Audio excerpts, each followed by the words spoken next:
When the goal of people in power is to love money, the root of all evil, the goal is power to block wages, power to feed corporate greed, power to say no to health care.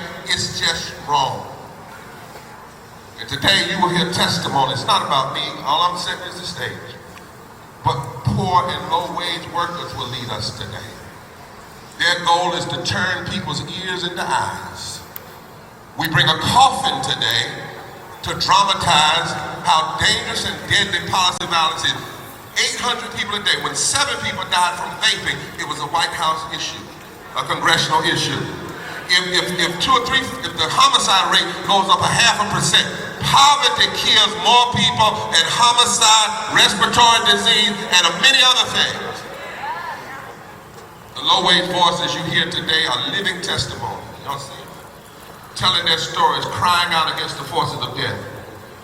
Our government's refusal to fully address poverty and low wage, even after the worst days of COVID, is not only killing our brothers and sisters, it is killing our public conscience. How do you go through COVID and over 1 million people died? 350,000 people died not from COVID, but from the lack of health care. And you don't have a week memorial, and you can't pass health care in the middle of COVID. That is a damn shame. That's the fact. You call people essential workers, but you treat them like they're expendable. Before COVID, they were service workers. During COVID, they're essential workers. You're essential, but you're not essential enough to have a living wage or paid family leave or health care. I know I don't normally talk like this, but ask your neighbor, what the hell is wrong with that picture?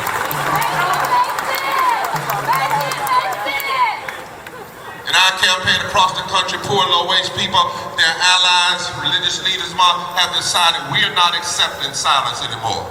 The media blackouts, the silence from our political leaders, 15 presidential debates, not one mention of poverty that affects 135 million people. We are here, we will be seen, we will be heard, and our power will be felt. We demand that this nation address the interlocking realities of racism and poverty and ecological devastation, the war economy, and the distorted moral narrative of religious nationalism.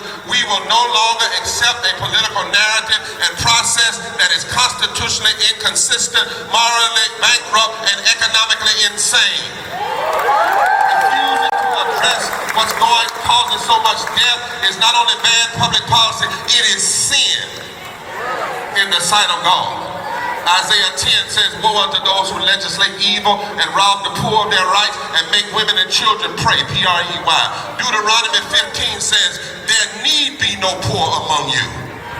Not the poor will be with you always. It actually says there need be no poor among you.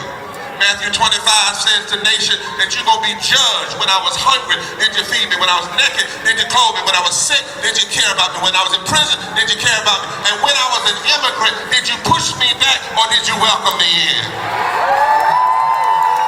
Our refusal in this nation to address poverty and low wages is a violation of the UN's Universal Declaration of Human Rights. Poor people are denied what politicians have access to. All they have to do is get elected and they get it all. Free health care, plenty of wages. We haven't raised the minimum wage since 2009, $7.25 an hour. And the denial is deadly. So we know what we must do. There comes a time you have to call out the problem, but then there comes a time, and I see people with pictures of folk who died. There comes a time you got to go on the offense. Say, what's in your hand?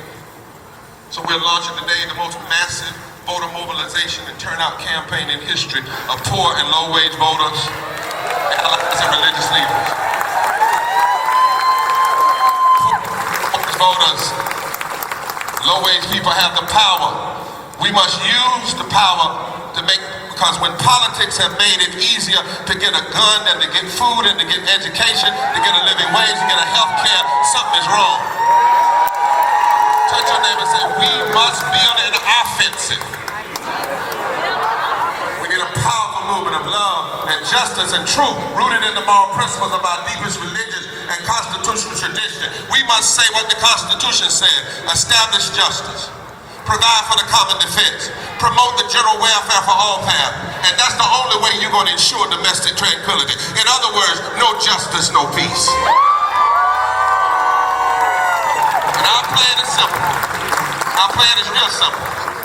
In 34 states, if you can get 200 people to use the best form of technology and the best form of old time using your feet, knocking on doors, and they will commit to reach 50 people a day, 6 days a week for 9 weeks, you can reach 18,360,000 poor and low-wage infrequent voters.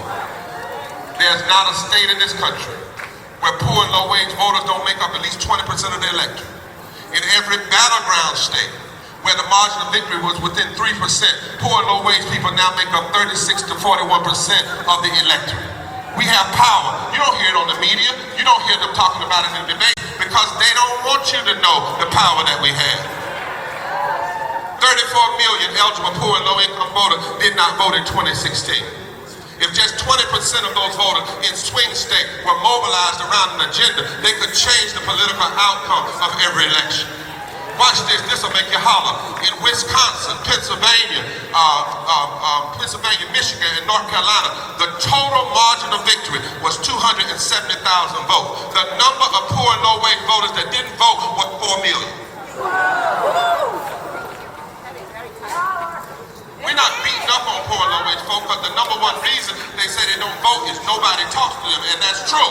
But what we're saying is if they won't talk to you, it's time to make them hear you.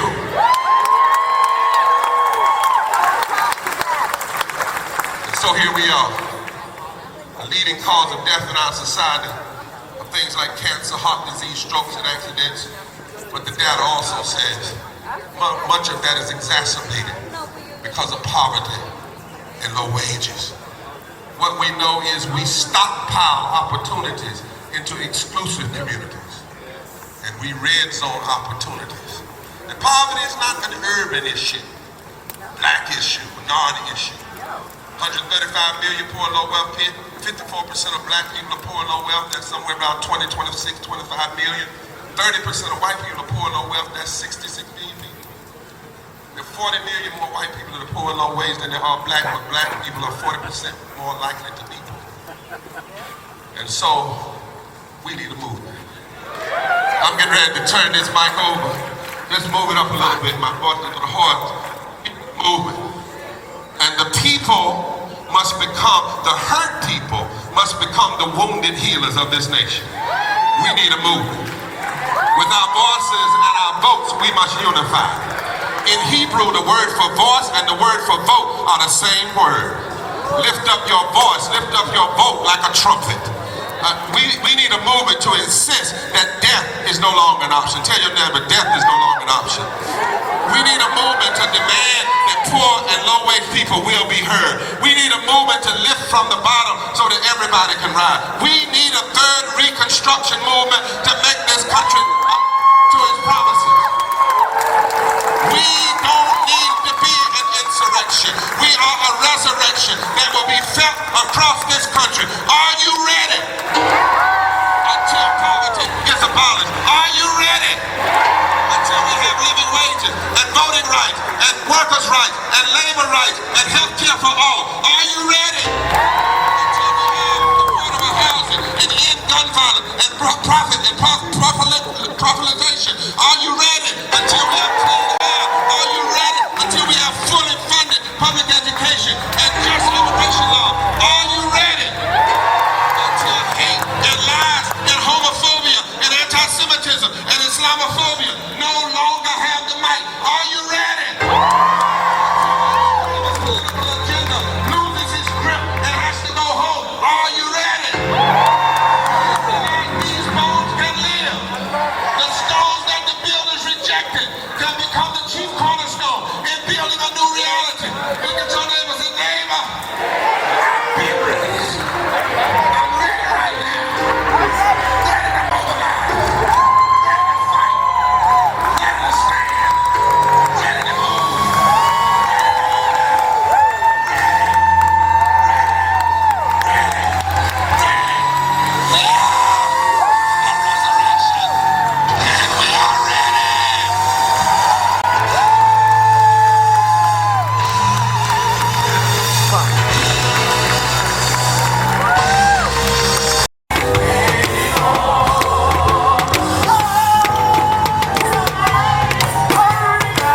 the number of poor and low-wage voters that didn't vote was over 1.3 million. In North Carolina, the margin of victory in the presidential election was 70,000 votes. Over 900,000 poor and low-wage voters did not vote. There's not a state in this country where if we mobilize 20% of poor and low-wage voters that will vote around an agenda that we cannot fundamentally transform this country, this nation. Do you want a revolution? I said, do you want a revolution? Is it on? Are you ready? Are you over there? You got it on? You got it on? Y'all don't have it on? Y'all got to stay with me now. Sound folk, y'all on Monday. You got to stay with us. You can't be over there asleep now.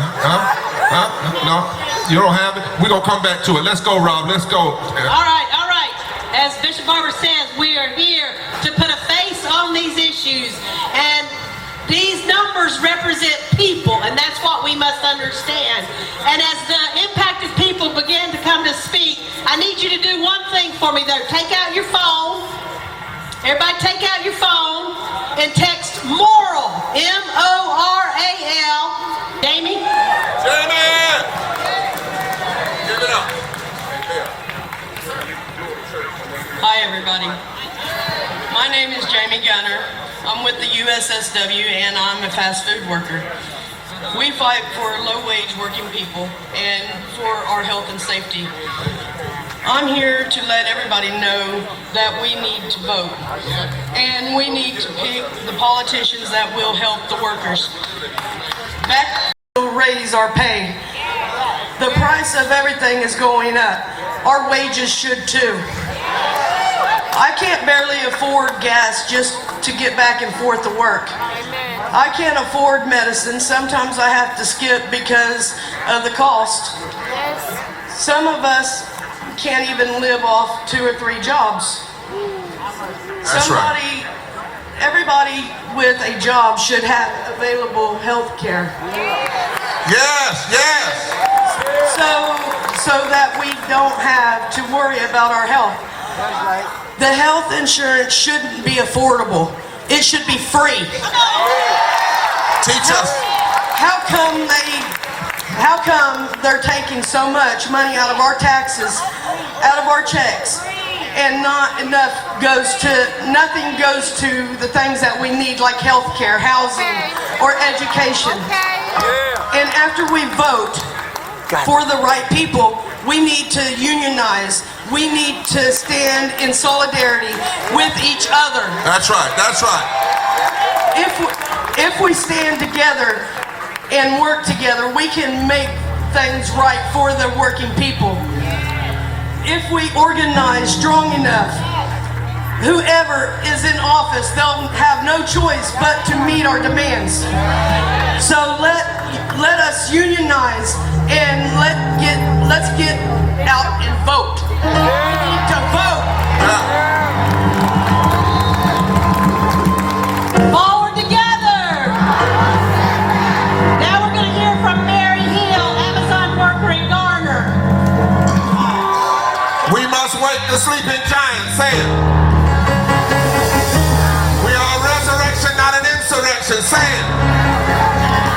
We won't be silent anymore. Say it. Carolina Amazonians United for Solidarity and Empowerment. Whoa! We are demanding a living wage. All right. Why should most of the people that work at Amazon work 10, 12-hour shifts, have to clock out, go sleep in their car so they can go to another job? Tell me that. That ain't right. That ain't right. We're demanding safer working conditions, better treatment. I don't have 4 legs and a tail. Talk to me like I'm a human being. I'm not a machine. So those of you, and we're demanding $30 an hour, a living wage. We're demanding safer, better working conditions. And we do have a vote. We intend to let you know that. We have a vote. And my sister, I want to ask you a question while you're at the mic. Yes, sir. Across the nation, what we're saying is the minimum wage ought to be $15 an hour in the union. The others go up. But can y'all say the minimum wage? Minimum wage. No less. No less. Than $15 an hour. $15 an hour. Indexed. inflation, that would mean Yes. that 52 million Americans Yes. would come out of poverty Yes. with one vote. Yes. Say, we We have the power have the power to do this. to do this In North Carolina, in North Carolina. if just Yes. 18% 18% of poor of poor and low-wage voters and low-wage voters that didn't vote that didn't vote would vote, would vote. Yes. it will change everything. Everything. I'm tired I'm tired. of things staying the same. Things stand the same. We are a resurrection We are resident, and not an insurrection. not an insurrection. Next speaker, yes. Please, one more thing. We gotta let the have other speaker voice, get up, baby. We have a vote, and with that vote together, we will win. That's right, that's right. That's right. Love Mary's passion there. Daniel Gregory. Go ahead, Daniel. Y'all knew how beautiful y'all look, man. Forward together. Not one step back. One more time, please. Forward together. My name is Daniel Gregory, otherwise unequitably known as 088-2375. You hear me? 088-2375. And I'm standing here today to press for a change in our economy, to press for decent housing, to press for equal pay, for equal work, and for us to raise our voices so that they are heard and felt in every corner of this nation. We are the poor, the marginalized, and the underpaid. And we are taking one step forward to say that everybody has a right to live in this free society, and not one of us should face any form of discrimination or systemic racism. Teach that. Yet sadly, as I re-entered into society after completing a 13 years, you hear me? 13-year prison sentence that started at the age of 17, you hear me? 17, didn't even know how to live. I quickly realized that these opportunities are not afforded to us. They are snatched from us, allowing 60% of formerly incarcerated people to face the struggles of unemployment, homelessness, from being denied decent housing because they are not allowed to break free of the chains that the state has placed on them, that continuously face limited access to social services and trying to work in a hostile job market without even being paid a living Been on that wage. stage, y'all. We take one step forward saying no more. We take one step forward to say we will be heard. That this economic Come down, brother. inequality our brothers and sisters face, working countless hours every day, week in and week out, just to afford their basic housing needs is not Come down, brother. is not how we view equality, nor is it how we view justice. Daniel, hey Daniel, we want to thank you, brother. And listen, I'm sorry, it's the parent in me. That stage is not built for a lot of folk. Only the speakers, please. Only the speakers with placards. William, you a speaker. You and Rod and y'all. Give it up. But I want to, Nancy, before we move forward, Okay. y'all, we need 200 people in North Carolina that will learn to do this. We need 234 states working can touch 19 million poor low-wage voters every 9 weeks. That means we can do it 4 times before the election. That number says take something moral. Where is it? That number. Call that number out. I'm gonna call it. And then we need, if you want to go to work, sign up so you get trained. 38542. I'm sorry, 38542. Y'all got it? Text moral. One more time, Nancy. 38542. Now one more thing and I'm through. Rob, no I ain't. Rob, we are at a state legislature because it's about messaging. We're not at the Congress. If we were at Congress, we would have a different list of demands. But the state legislature controls. They can raise the wages, they can block women's rights, they can block Medicaid expansion.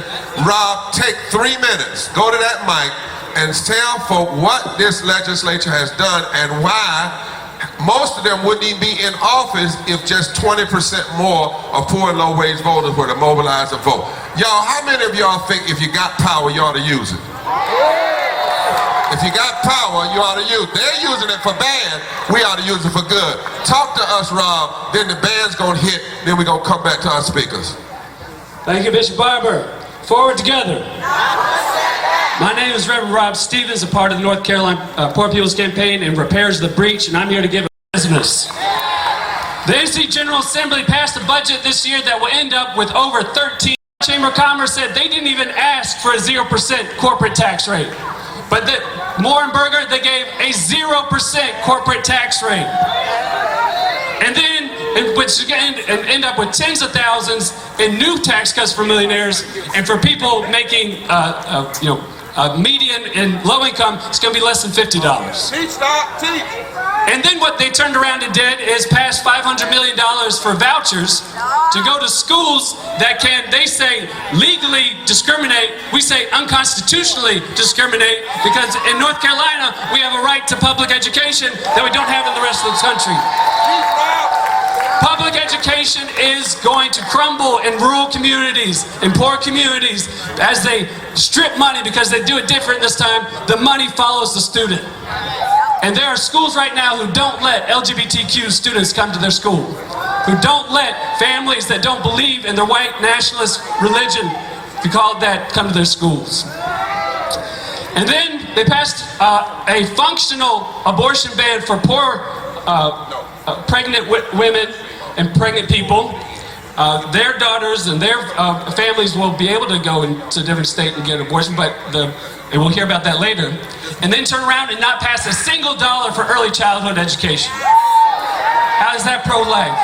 Less than 3% of their tax cuts could have filled the modest demands that child care providers, who we're going to hear from today, and we are in danger of losing nearly a third of child care if we don't do something in this short session. That's why we're coming back on April 24th to put it in the calendar. In the face of climate catastrophe, they made it easier to pollute. And then they made it easier to get guns in a state where gun violence is the #1 cause of death for children. And because they know how bad these policies are, they had no other choice but to make it harder to vote. And so that's why they passed this omnibus voter suppression bill, trying to make it harder and harder to vote, because they know that when we vote, we win. We win. Our votes are not endorsements. They are demands. And we're coming for you. Coming for you. Coming for you on April 24th to welcome them back. Forward together. Forward together.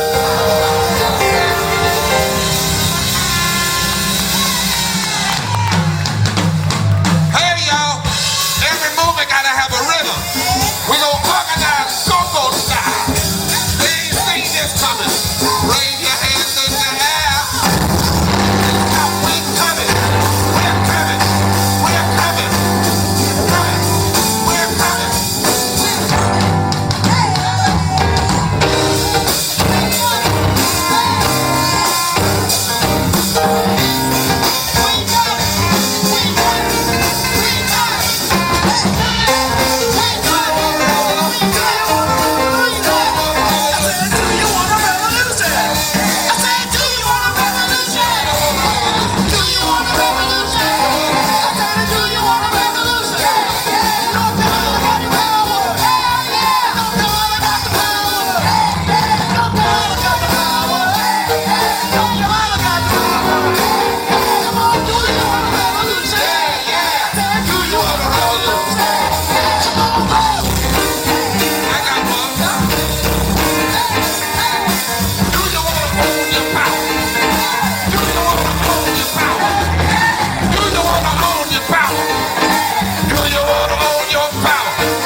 16 years, I love you, Asheville. 16 years ago today, it was a Friday. It had been a week and 4 days since we found out my son Michael was dying. His death certificate would say he died from complications of a rare birth defect, but that wasn't the real story. My son was denied care because that birth defect was an excuse not to insure him, and doctors demanded thousands of dollars in cash, which he did not have. He was a low-wage worker. They knew he would die, and it didn't matter. So the truth is that my son died from poverty, the fourth leading cause of death in the richest country in the world. I wanted to spend every moment with him, but as a working person, I had limited vacation time. And I was being charged with vacation days every time I had to take him to a doctor's appointment, to chemo, whatever. It meant I was limited in how much time I could take off with pay to spend with my dying son. It was a tricky balancing act. People kept telling me they were praying for a miracle, which bothered me. Why don't we work toward a healthcare system that works for everyone instead of praying? Because poor people die of preventable causes. The miracle needed to happen long before he got cancer. He had needed access to screening tests, but no one cared enough to grant that access until it was too late to save him. He suffered dignity. He outlived dignity, all because he was poor. And on this day, 15 years ago, we had 4 weeks and 3 days left with him. I will never, ever get over it. Somebody's hurting our people. That's gone on far too long. Introduce to you Mom Griggs. I greet you in the Muslim greeting of peace. Assalamu alaikum. And one of the victimizations that we don't often think about is for us to believe that we are unworthy of getting and reaping the benefits and the resources of this nation. The Muslim community in this country has a false image to many people. Many people in this country believe that because a segment of our community had been stereotyped, me or you, that those black folks have so much resources, so many resources, that we need not pay attention. This is a fusion movement. That's right. And it's a refutation of everything that this nation has established before us. Amen. Amen. Thank you, Imam. Imam Briggs. Imam Briggs. Thank you. In so many ways, we're on the front line together. We fought on a lot of stuff, but we've been fighting together. But thank you for coming today, man. To say we can't deal with this issue on our front door. Come on. It undermines our ability everywhere else. Come on, Bishop. Before we go to the next speaker, y'all, we're in the South, and 1/3 of all poor people live in the South. Man, 1/3 of all poor white people live in the South. When COVID happened, poor people were dying at a rate already of 800 people a day. Before COVID. Then COVID exacerbated. And during COVID, whether you were poor in Appalachia, or poor in the Black Belt of North Carolina, or poor in West Virginia, or poor in the Delta, Mississippi, poor people died at a rate 3 to 5 times higher. The only factor was their poverty. The disease didn't discriminate, but we discriminated in the way we delivered the services. Come on. There are any clergy right in here. Right here. I don't want that are right down in the crowd. I want you to come and put your hand. We cannot, in the name, in the memory of those who have died from poverty, unjustly, should be alive. It's a lie when folks say God called them home. No, God didn't call them home. God welcomed them home. And what we know is that when prophets die, the only way to honor them is to pick up the baton and finish the work. Poor and low-wage folk dying just because they tried. are the most moral people in this country. They are the prophets and the soul of this nation. If we forget them, we forget ourselves. Amen. That's right. We forget God. We forget God, that's right. We forget God. That's right. There's one scripture that says there's a great cloud of witnesses. Yes. If you listen close enough in the spirit, you will hear our brothers and sisters. Call their names that you know that died from lack of health care. Call their names. Died from poverty. Stroked out because they're working too hard. Call their names. You know them. Call them right now. Whoever they are. Whoever they are. And if you listen real close, like Howard Thurman, you will hear them saying, fight on. Change this. Edible. Don't let this last any longer. Don't sit home. Don't sit out.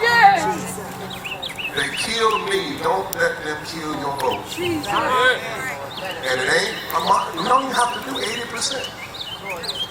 Just 20% in any state. In their name.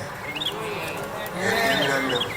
And if you can denounce this death, then you can denounce all the other forms of death and things around the world. But we gotta do it today.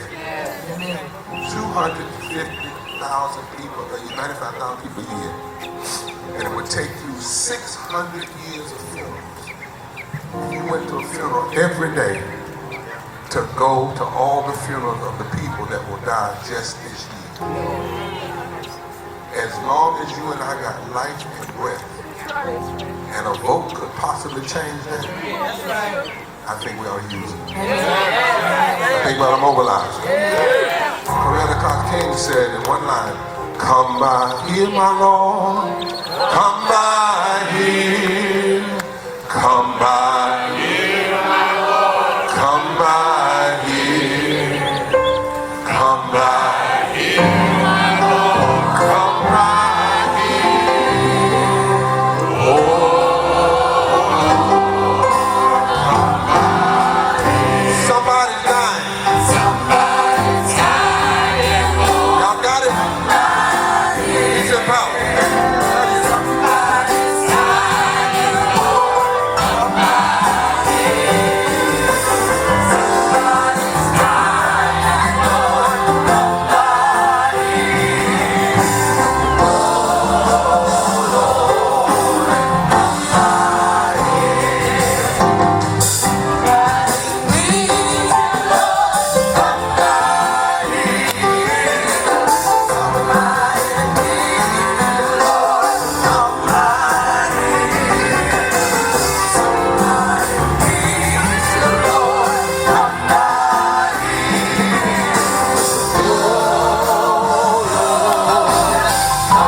for our environment so we can continue to provide for our children in our booths and make our power felt from the State House to the White House to wake the sleeping giant and to be a resurrection, not an insurrection. Today because 2024 is an election year and we have the right to have our voices heard at the polls.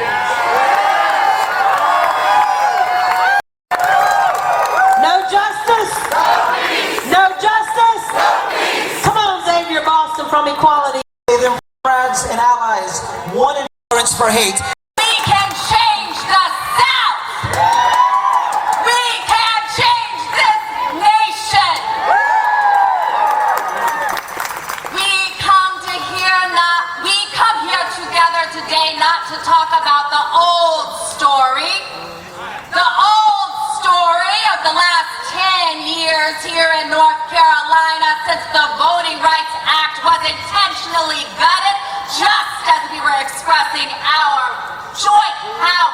for a multiracial democracy. Right. We know that story. It's not creative. It is an attack on the freedom to vote.